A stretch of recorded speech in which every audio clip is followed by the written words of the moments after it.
The senator from North Carolina. Thank you, Madam President.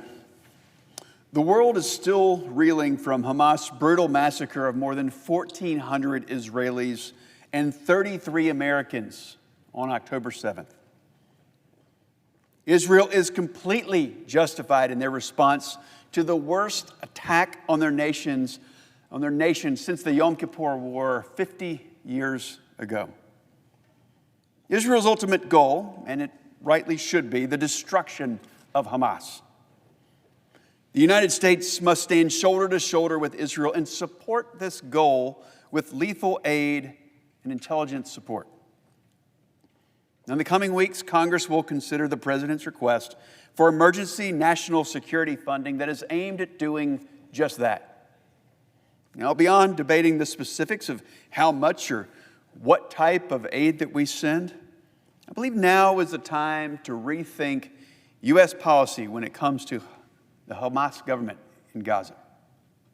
Beginning with their founding charter, the ideology of Hamas is motivated by anti-Semitism and genocidal, that's right, it's genocidal intentions toward the Jewish people. In fact, the Hebrew word Hamas means violence. Since Hamas took power in the Gaza Strip in 2006, they have continued this violence and terrorism against Israel and their allies. Hamas employs murder, rape, torture, and unspeakable brutality against the Jewish people. Hamas even fires rockets indiscriminately towards Israeli civilians, many of which misfire and land, killing people in their own Gaza, innocent Palestinians. Make no mistake, the only word to describe Hamas is evil. And when they commit atrocities like those of October 7th, we must not look away.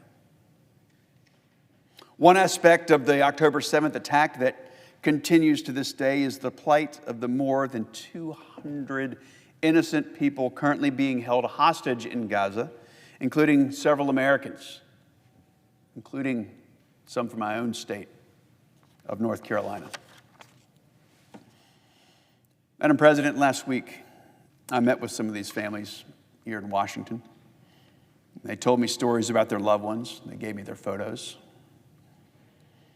These families, their fear and their heartache is something that no American should ever have to face. Now, part of the President's funding package is so-called humanitarian aid in Gaza.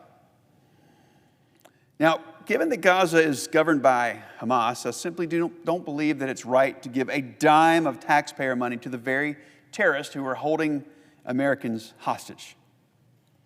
When this funding package comes to the floor, I plan to offer several amendments to hold all humanitarian aid to Gaza until each and every American hostage is home and is safe.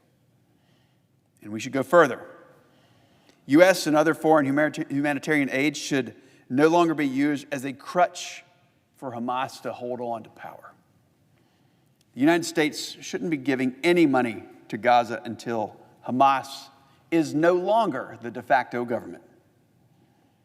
For the sake of innocent Israelis, innocent Palestinians, and for the future of peace in the Middle East, we must stop propping up such an evil regime with U.S. aid. And it's my hope that the upcoming spending package includes more than just money, but that it demonstrates the strength and wisdom that this moment requires. Thank you, Madam President. You yield the floor.